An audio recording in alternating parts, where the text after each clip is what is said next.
Serious teachers of Reddit, have you ever taught a kid that you could tell they were a sociopath/psychopath?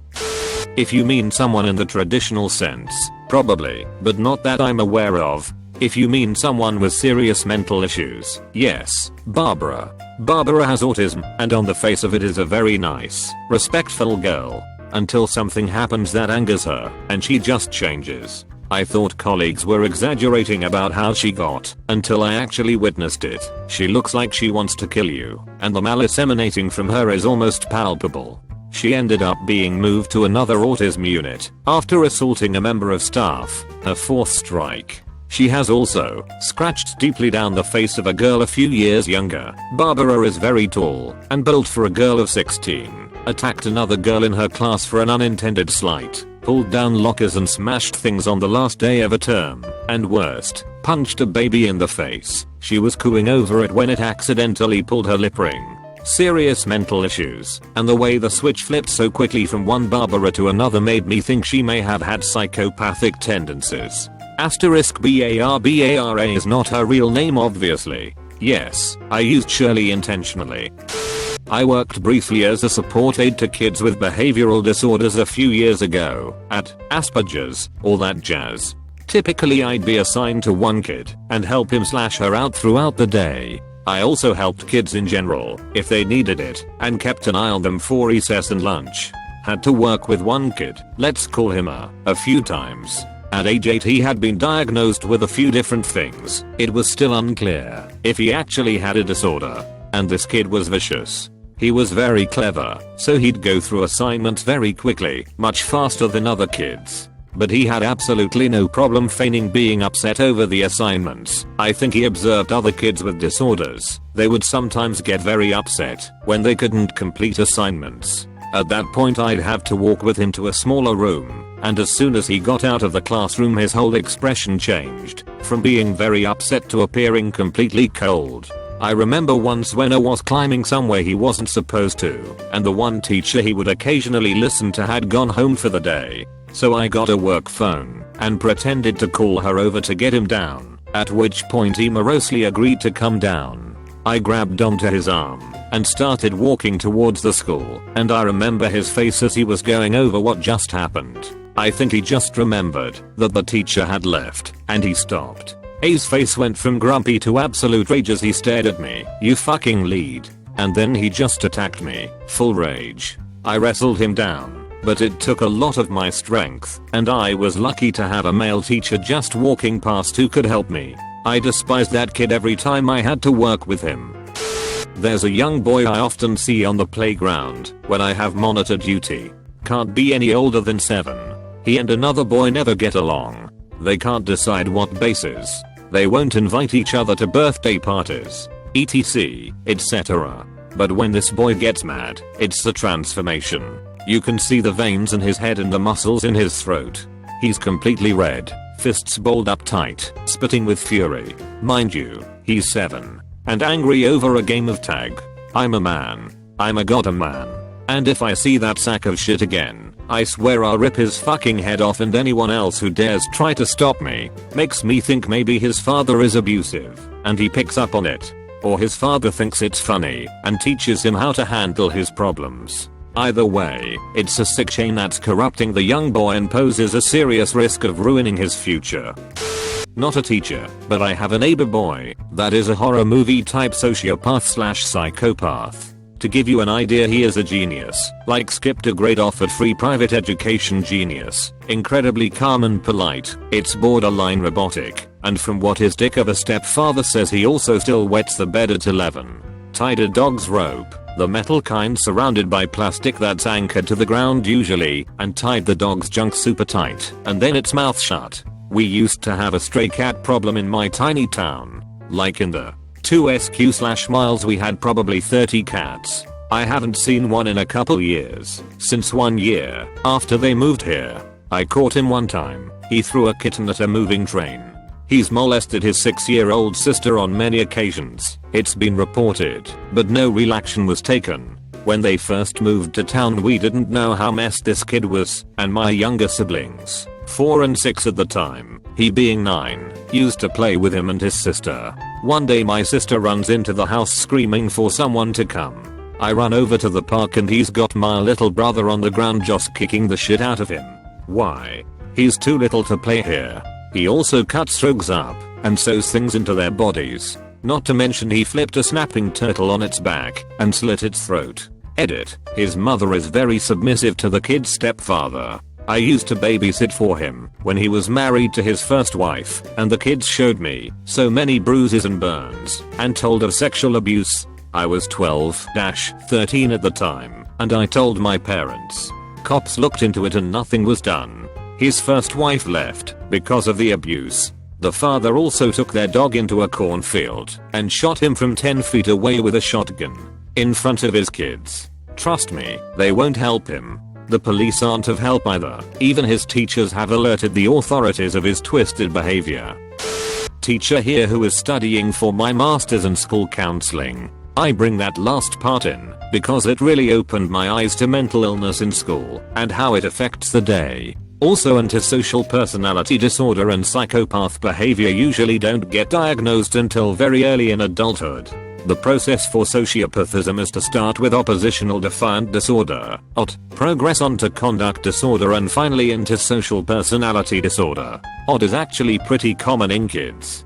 This is where they are defiant against any adult and don't listen at all. This is usually due to some trust that was broken at a young age. I have a student I'm working with right now who watched his mom attempt suicide at the age of 3. She survived, but it had a huge impact on him. Conduct disorder develops if nobody intervenes with an odd student, and is when kids start stealing things, doing drugs, getting in trouble with the law, etc. These are the kids that get suspended every week from school and are never in class because we are trying to get them into an alternative program, day counseling, something to save them from society. If all interventions fail, that's usually when sociopathy develops in early adulthood, and then they do something like kill someone and get locked up forever. As far as anyone I have taught, I would say lots. I had one student a few years ago rob a store and attempt to murder the employee that was working there that night. This student was only 13 at the time and is currently locked up because he is a real threat to society. In school he was horrendous in group settings or large classrooms. He would yell at other students all the time, scream at them. He even told one teacher to fuck off and threw a chair at her. However, he really shined with one-on-one attention. He is really smart and would talk at ends about his interests in baseball and video games. He would also do his homework when you worked with him one-on-one. Once he opened up to me right before he got locked away that he was excited cause he was going to see his dad again, who he hadn't seen since he was 3 or 4. He was so excited to play baseball with him. He talked about how his dad had promised to come see him many times before but always backed out at the last minute. That always really stuck with me cause he was really just looking for someone to care about him. I hope he is getting the help he needs. My psychology teacher says there's usually a handful of sociopaths a grade that she notices. They most likely aren't going to go out and kill anybody or do anything dangerous, but they'll live their life in a much different way than others, and long-term relationships can be hard for them. Creepy stuff because you always think that those people would be people you would never meet and that they would be locked up in a mental hospital, but it could be someone you talk to every day or even you. Technically it is impossible to diagnose kids in the spectrum of antisocial personality disorder, which includes what the general public, media and some criminal justice systems considers psychopaths. There is a very high chance of getting false positives if young children are tested for SPD, with boys scoring higher than girls. There is no consensus about at what age children can be diagnosed, but puberty is usually considered the earliest stage. Before that stage the brain, behavior and ego, which includes feelings of guilt, has not been developed enough. In short, the unacceptable behavior of a child that adults would consider inappropriate or antisocial can be the result of any number of different reasons, possibly influenced by the child's environment and upbringing, all of which typically change over time. It is worth to note that if children behave in such a way that it is cause for concern, it is more likely that it is because of mental or physical abuse in their environment, be it peers, parents or other, rather than any genetic or biochemical cause. This can become a reason why a child develops SPD though. Hi, teacher here. I teach 3rd grade. And at this age, it is all about how much you love them. I have children who are just terrible. They look at me and ask me why when I give directions. They throw chairs across the classroom. They have even been known to touch each other inappropriately. But I have never thought that any of them were psycho. The kids who behave the worst really just need some love. Seriously, the worst child can become the best child if they know that you love them. So no, I have never taught a child who I thought was a sociopath. I have taught some who maybe might have been on a path towards being sociopaths. But it is my job as a teacher to let them know that they are loved. And as cheesy as it sounds, it works. It's all about making an influence. And as long as there is somebody in their lives who cares, the kids will turn out alright. I have one that I suspect is. She comes into my homeroom class for writing/science, but a homeroom pull-out class for emotionally disturbed kids. She is very bright, probably the smartest kid I've ever met. She steals frequently. She is extremely good at being emotionally manipulative to get what she wants. She will act very friendly towards the other kids, but as soon as they do something she doesn't like, she'll threaten them, usually a threat to kill them. She is rarely remorseful for her actions, usually only upset that she's in trouble. She's done this twice in my classroom. The first time, I didn't see it, but I came over to her table, where I had her with 3 very mature, confident, and smart kids. One of them had a stack of scissors in her lap. When I asked when, she said the girl had been threatening to stab them, so they took them. The girl immediately turned on the waterworks and claimed they were lying. I told her she needed to go back to her homeroom and I would be over to talk with her teacher. Tears stopped. I get a horrific death glare and she stormed out, but went to her room. The second time was very similar, but with a very different group of kids, which ended with one of my boys yelling at her that, "You are crazy, and if you come anywhere near me, I will sneak into your house and cut you open with a knife," because she had been telling him that she wanted to stab him in the stomach and see what happened. She went back to her room. He had to talk with the principal, wasn't disciplined for it, just to talk about how that was not an appropriate reaction. I left someone else in my room and went to this girl's class. I pretty much told her that this was strike 2, and if anything else even remotely suspicious happened in my room, she would never come back. She immediately burst into tears and started apologizing.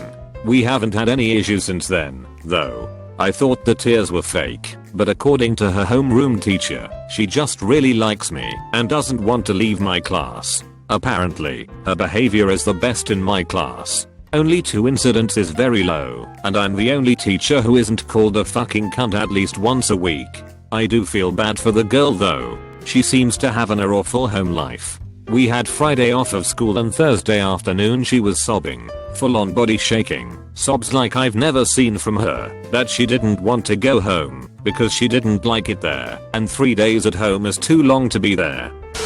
I could never say for sure, and I'm way out of my league when it comes to a diagnosis such as that. My field is English, but there are definitely students I thought were sociopaths. Statistically, there must have been a few, right? There are some students who just seem to have a complete and total disconnect from the feelings of others, and I don't mean they were mean, I mean they exhibited a lack of empathy and human connection. One student in particular was almost assuredly one, as was all but diagnosed by a cooperating special ed teacher. I will say, though, that I'm 99% certain I had a student with a textbook case of narcissism personality disorder. He was actually pretty, unintentionally, hilarious. He couldn't figure out why people didn't constantly want to talk about him or look at him as much as he did. I was teaching a business class and we were doing mock job interviews when a strange application landed on my lap.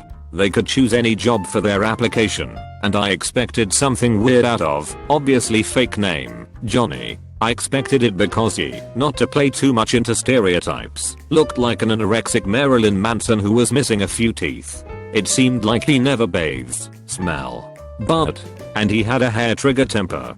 He would fly off the handle at the strangest things. He accused me of being anti-American because I showed a documentary made by the Canadian Broadcasting Co. As ridiculous as that sounds, I once broke up a fight between he and his girlfriend where they were shoving each other into lockers in an otherwise quiet school.